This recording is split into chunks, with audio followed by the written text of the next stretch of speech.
데살로니가전서 1장 2절에서 4절까지의 말씀입니다.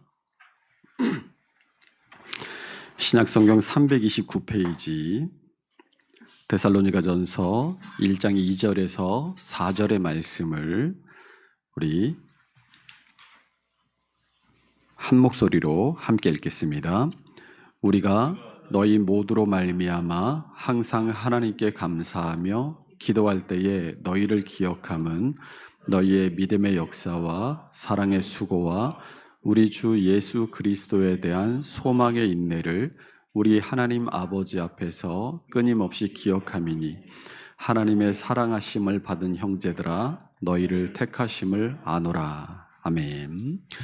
우리 지난주에 은혜와 평강으로 함께 인사했죠. 오늘도 은혜와 평강이 함께 하시기를 원합니다 하고 서로 인사했으면 좋겠습니다.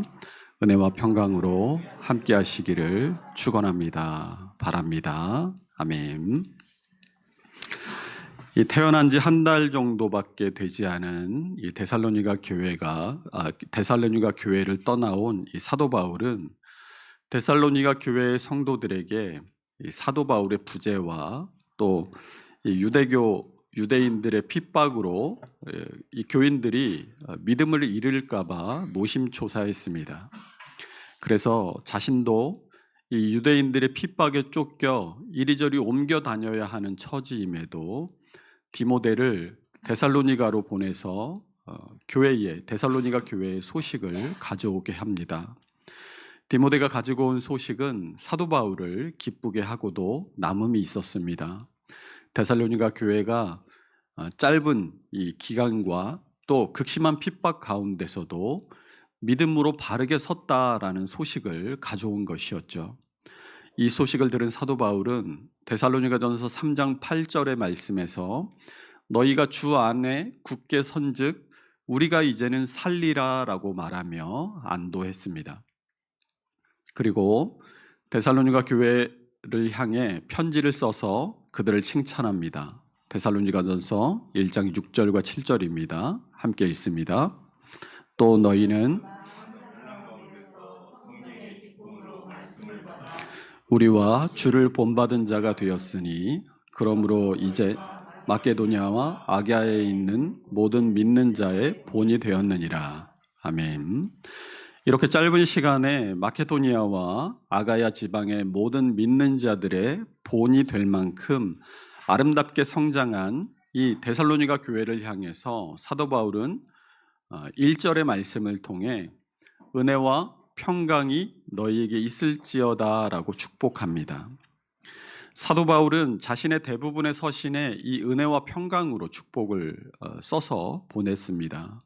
사도 바울이 자신의 편지들마다 은혜와 평강을 축복으로 보냈다는 것은 모든 교회들에 반드시 이 은혜와 평강이 있어야 함을 말해주는 것이고 교회의 가치는 은혜와 평강으로 드러나야 함을 말해주는 것이기도 합니다.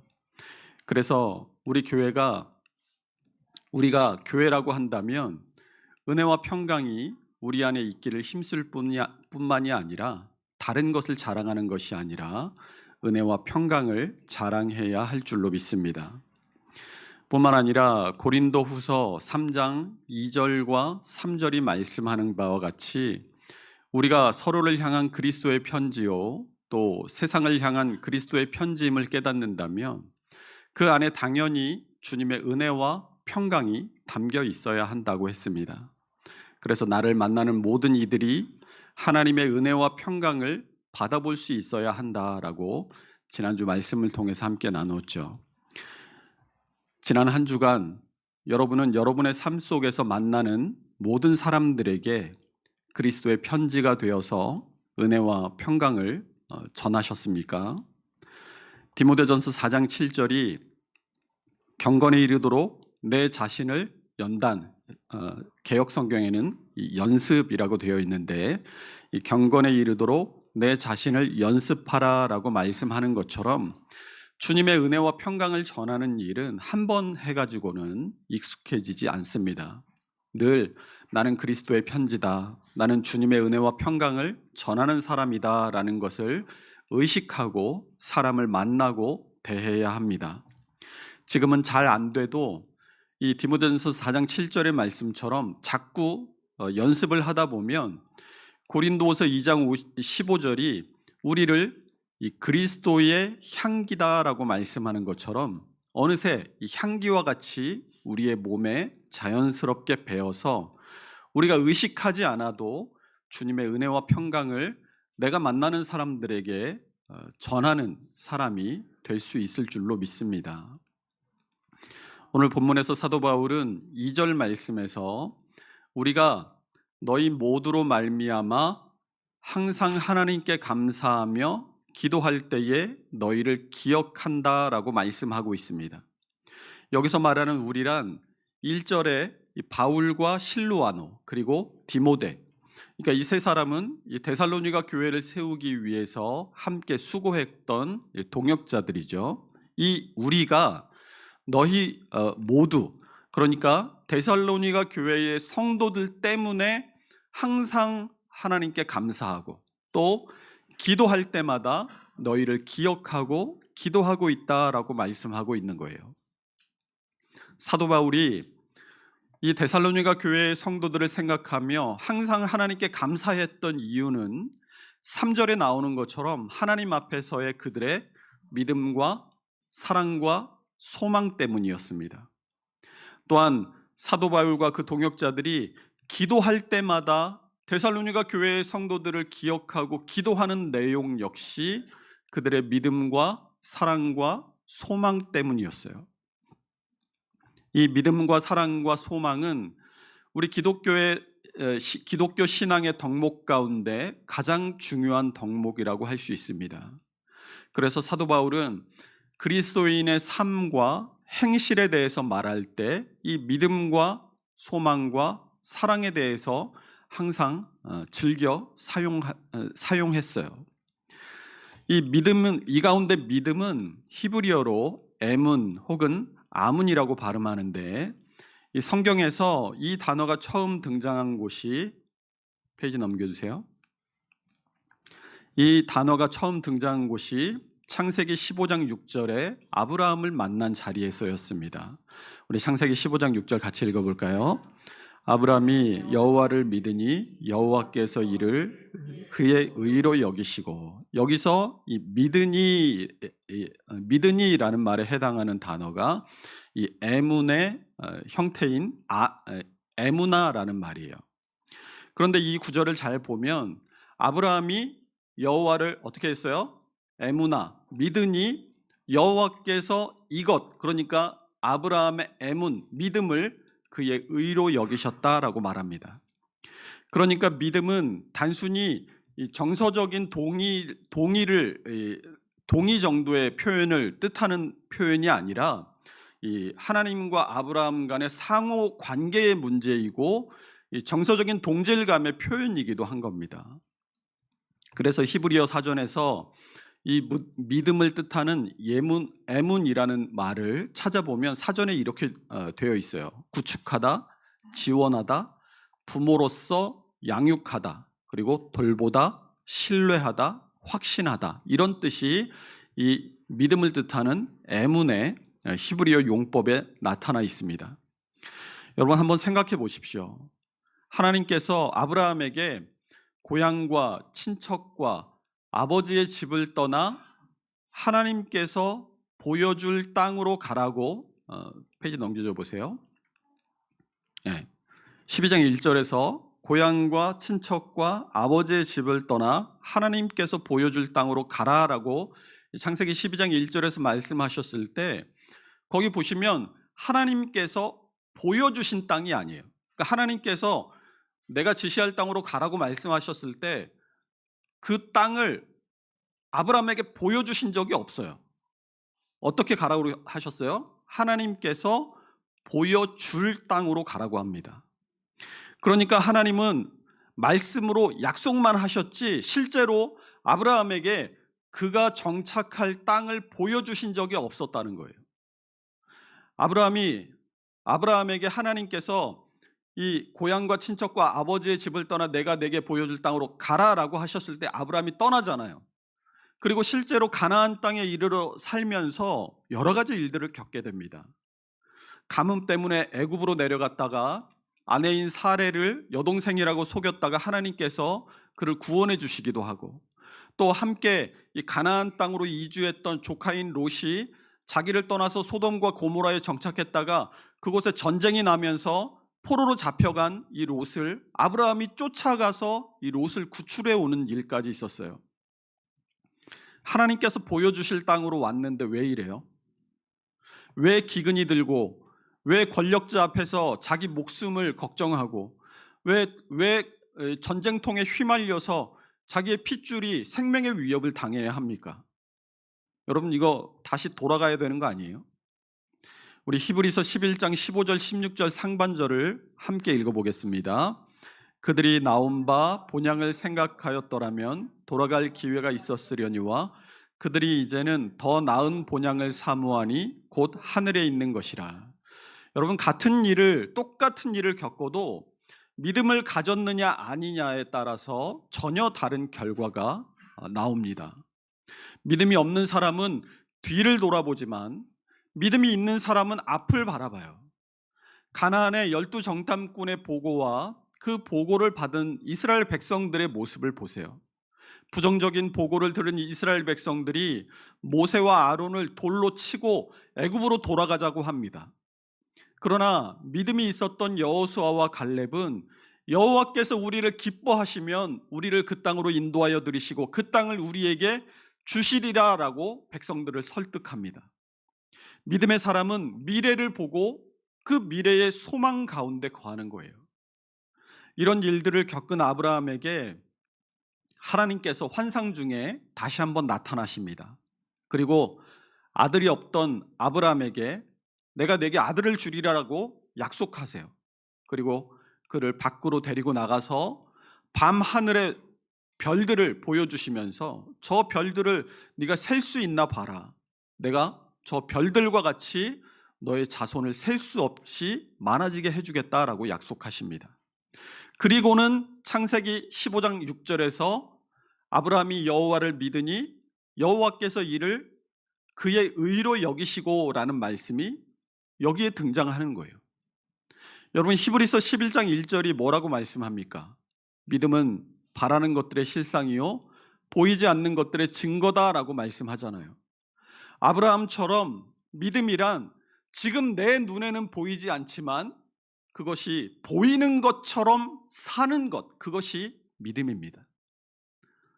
예수님이 여러분 눈에 보입니까? 예수님 보신 적 있어요? 지금 내 눈에 예수님이 보이시지 않으시지만 예수님이 지금 내 눈에 보이는 것처럼 사는 것, 그것이 믿음이라는 거예요. 우리가 코람데오, 하나님 앞에서라는 말을 많이 들어보시고 또 많이 쓰시잖아요. 코람데오의 뜻, 하나님 앞에서라는 말의 의미가 뭡니까? 하나님이 지금 내 앞에 서 계신 것처럼 내가 사는 것, 그것이 코람데오의 정신이고 그것이 바로 믿음인 겁니다. 매주 예배는 드리는데 예배 드리는 그 시간에만 하나님을 잠깐 생각하고 한 주간 세상 속에 살아가는 동안 내내 하나님이 지금 내 앞에 계시다는 의식이 없이 살아간다면 그건 내가 믿음으로 사는 삶이 아니라는 거예요. 사도 바울이 기독교인의 덕목으로 중요하게 얘기했던 믿음과 사랑과 소망 가운데 두 번째 덕목인 이 사랑은 히브리어로 아하바라고 하는데, 이 히브리어 성경을 헬라어로 최초로 번역한 BC 300년경의 70인역을 보면 당시 번역에 참여했던 70여 명의 유대인 랍비들이 이 사랑 아하바를 독점적으로 헬라어인 아가페라는 말로 번역을 했어요. 그리고 사도 바울은 고린도전서 13장에서 이 사랑장에서 사랑에 대해서 말씀하면서 이 아하바를 아가페라고 분명하게 사용했습니다. 그런데 이 성경의 아하바, 이 사랑이 처음 사용된 구절은 놀랍게도 창세기 22장 2절의 말씀이에요. 함께 읽어볼까요? 여호와께서 이르시되 내 아들 내 사랑하는 독자 이삭을 데리고 모리아 땅으로 가서 내가 내게 일러준 한 산 거기서 그를 번제로 드리라. 여기서 내 아들 내 사랑하는 독자 이삭이라고 말씀하시잖아요. 하나님은 아브라함에게 그 아들 이삭이 얼마나 귀한 존재인지를 아셨어요. 그리고 아브라함이 그 아들을 얼마나 사랑하는지도 아셨습니다. 그런데 그런 귀하고 사랑하는 아들을 번제로 바치라고 말씀하세요. 아이가 있는 부모님들이 아이가 아파서 힘들어할 때 이런 말들을 종종 하시잖아요. 차라리 내가 아팠으면 좋겠다. 하나님, 아이가 아니라 아이 대신 내가 좀 아프게 해주세요 하고 얼마나 기도했는지 모릅니다. 이런 말들을 종종 하세요. 여러분, 내가 대신 죽어줄 수 있는 게 사랑이에요. 그래서 예수님의 십자가와 죽으심이 우리를 위한 위대한 사랑인 겁니다. 자기의 가족, 자기 자식을 위해서 죽을 수 있는 사람은 세상에 얼마든지 있겠지만 나와 아무런 상관이 없는 사람을 위해서 죽을 수 있는 사람은 아무도 없어요. 그런데 아브라함이 어떻게 합니까? 그 귀하고 사랑하는 아들을 산으로 데리고 가요. 번제할 제물은 어디 있습니까? 라고 묻는 이삭에게 번제할 제물은 하나님이 준비하실 거야 라고 아들을 속이면서까지 제물을 태워드릴 나무를 아들 이삭에게 지우고 산으로 갑니다. 그리고 그를 결박해서 번제단 위에 눕혀놓고 칼로 내리치려고 할 때 하나님께서 다급히 그를 부르십니다. 우리 창세기 22장 9절에서 12절 같이 읽습니다. 하나님이 그에게 일러주신 곳에 이른지라 이에 아브라함이 그곳에서 제단을 쌓고 나무를 버려놓고 그의 아들 이삭을 결박하여 제단 나무 위에 놓고 손을 내밀어 칼을 잡고 그 아들을 잡으려 하니 여호와의 사자가 하늘에서부터 그를 불러 이르시되 아브라함아 아브라함아 하시는지라 아브라함이 이르되 내가 여기 있나이다 하매 사자가 이르시되 그 아이에게 내 손을 대지 말라 그에게 아무 일도 하지 말라 내가 내 아들 내 독자까지도 내게 아끼지 아니하였으니 내가 이제야 내가 하나님을 경외하는 줄 아노라. 아브라함이 하나님이 말리실 것을 이미 알고 이렇게 내리치는 쇼만 했겠습니까? 아니에요. 진짜 사랑하는 아들 이삭을 번제로 잡아서 하나님께 드리려고 했습니다. 그것을 히브리서 11장이 이렇게 진 거예요. 히브리서 11장 17절에서 19절의 말씀 같이 읽어봅니다. 아브라함은 시험을 받을 때에 믿음으로 이삭을 드렸으니 그는 약속들을 받은 자로 돼 그 외아들을 드렸느니라. 그에게 이미 말씀하시기를 내 자손이라 칭할 자는 이삭으로 말미암으리라 하셨으니 그가 하나님이 능히 이삭을 죽은 자 가운데서 다시 살리실 줄로 생각한지라. 비유컨대 그를 죽은 자 가운데서 도로 받은 것이니라. 아멘. 아브라함은 진짜 이삭을 번제로 드리려고 했어요. 그러나 19절에 보면 아브라함에게는 자기가 이삭을 죽여도 하나님께서 다시 살리실 것이라는 믿음이 있었다는 겁니다. 그것을 히브리서 11장은 드렸다라고 표현하고 있습니다. 하나님께서 멈추게 하셔서 이 이삭을 살리셨지만 그 아들을 이미 하나님께 드린 아브라함의 마음을 하나님은 받으신 거예요. 여기서 이 사랑의 전제가 믿음이라는 것을 발견하게 됩니다. 믿음이 전제가 되어야 사랑이 믿어지는 거예요. 예수님께서 우리를 위해 십자가에 달려서 죽으셨잖아요. 우리 믿는 사람들은 그 주님의 사랑이 얼마나 감사하고 감격합니까? 그런데 믿지 않는 사람들은 가서 믿지 않는 사람들에게 예수님이 당신을 위해 죽으셨습니다. 예수님이 우리를 위해 죽으셨습니다라고 하면 뭐라고 반응해요? 왜요? 그게 믿지 않는 사람들의 반응 아니에요? 안 믿는 거예요. 그래서 이 사랑도 반드시 믿음이 전제가 되어야 한다는 거예요.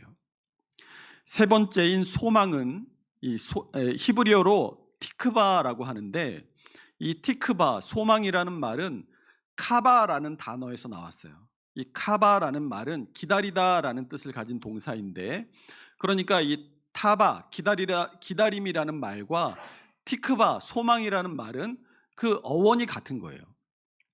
성경에서 이 소망, 티크바가 처음 나오는 것은 여호수아 2장에서 라합의 이야기를 통해 이 티크바가 처음 나옵니다.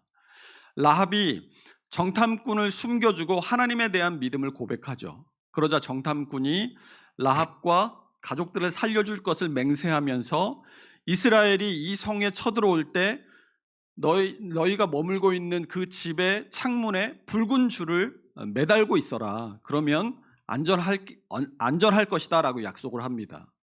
우리 여호수아 2장 18절에서 21절 같이 읽어봅니다. 우리가 이 땅에 들어올 때에 우리를 달아내린 창문에 이 붉은 줄을 매고 내 부모와 형제와 내 아버지의 가족을 다 내 집에 모으라. 누구든지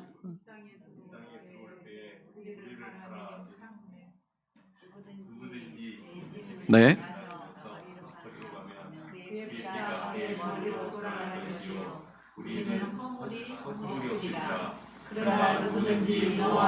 집에 있는 자에게 손을 대면 그의 피는 우리의 머리로 돌아오려니와 내가 우리의 이의를 누설하면 내가 서약하게 한 맹세에 대하여 우리에게 허물이 없으리라 하니 라합이 이르되 너희의 말대로 할 것이라 하고 그들을 보내어 가게 하고 붉은 줄을 창문에 매니라. 자, 여기서 이 라합이 이 창문에 매단 이 붉은 줄, 그러니까 붉은색의 노끈을 티크바라고 합니다. 그러니까 라합과 그 가족의 생명이 누구에게 달렸어요? 이스라엘의 정탐꾼들이 자신들의 생명을 구해주기로 한 약속을 지킬 것이라는 소망, 그러니까 티크바, 이 소망과 그들을 기다리는 타바, 기다림이 이 라합과 라합의 가족들에게 달려 있었기 때문에 이 라합이 그들의 집에 매단 그 줄이 이 소망과 기다림의 상징이 되었던 겁니다. 그런데 여기서도 이 라합과 그 가족들이 이스라엘의 정탐꾼의 말을 믿는 믿음이 전제가 되어 있었기 때문에 소망이 가능했다라는 것을 잊어서는 안 돼요. 우리도 이 땅을 살아가면서 누구나 소망을 가지고 살아가지 않습니까? 그런데 우리 믿는 자들의 소망이 뭔지 한번 생각을 해보세요. 우리 믿는 자들의 소망이 뭐예요? 우리 주 예수 그리스도께서 이 땅에 재림하시는 날, 영원한 하나님의 나라 천국에서 영원한 복락을 누리게 될 새 하늘과 새 땅을 기대하고 바라보는 것, 그것이 우리의 소망 아닙니까? 그런데 여러분, 새 하늘과 새 땅을 보셨어요? 아까 히브리서 11장 1절이 믿음은 바라는 것들의 실상이요 보이지 않는 것들의 증거다라고 말씀했던 것처럼 우리가 기대하는 그 소망의 실상도 사실은 믿음에 기초하고 있다는 것을 깨달으시기 바라요. 이처럼 사도 바울이 이 자신의 서신에 사용한 믿음과 사랑과 소망은 기독교인들이 반드시 가져야 할 덕목임에 틀림이 없습니다. 그런데 오늘 본문을 잘 들여다보세요. 오늘 본문의 문장 구조를 보면 믿음과 사랑과 소망의 핵심이 있는 게 아니죠. 어디에 핵심이 있어요? 역사, 수고, 인내, 여기에 핵심이 있어요. 이것은 데살로니가 교회 성도들의 믿음과 사랑과 소망이 이 눈에 보이지 않는 말이나 글로만 존재하는 것이 아니었다라는 것을 보여줍니다.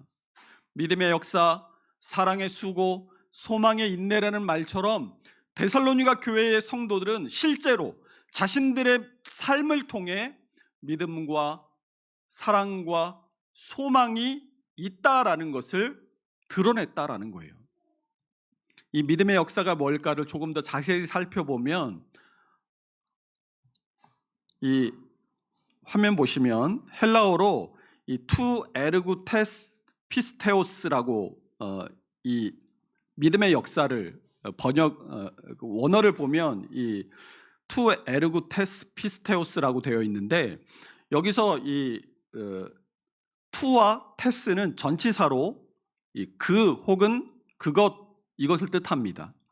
그리고 에르구라는 말이 이 역사인데 이 에르구의 원형이 에르곤이에요. 근데 에르곤은 일, work 혹은 이 행위, act를 뜻해요.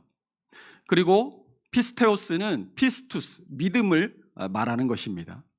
그래서 이 믿음의 역사, 투 에르고테스 피스테오스를 직역을 하면 이 전치사가 앞에 이 믿음과 역사 앞에 전치사가 하나씩 붙었잖아요. 그러니까 그 믿음의 그 역사가 역사라는 말이 돼요. 그 믿음의 그 역사.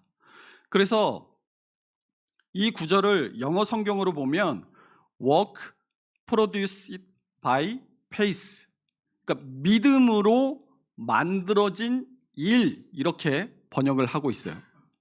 그러니까 오늘 본문에서 말하는 믿음의 역사라는 말이 무슨 말이냐, 쉽게 풀어보면 데살로니가 교회의 성도들이 믿음을 받아들인 결과로 생겨난 일들이라는 뜻이에요. 데살로니가 교회의 성도들이 믿음을 받아들인 결과로 생겨난 일들. 아까 우리가 눈에 보이지 않으시는 하나님께서 지금 내 앞에 계신 것처럼 살아가는 것이 믿음이라고 했잖아요. 우리가 그 믿음으로 살아갈 때 우리의 삶에 뭐가 일어나요? 역사, 에르구가 일어난다는 거예요. 이것은 만약 우리가 나는 믿음이 있어요 라고 말하면서도 실제로 내 삶을 통해 행동으로 표현되지 않거나 내 삶을 통해 믿음에 합당한 열매를 맺지 못한다면 그것은 참된 믿음이 아니라는 말과 같은 거예요.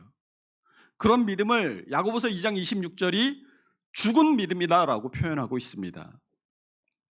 데살로니가 교회의 성도들에게는 이런 믿었기 때문에 일어나게 되는 일들, 그러니까 믿음에 따른 변화, 그 변화의 증거로서의 행위, 행함들이 그들의 삶에 나타났다는 거예요.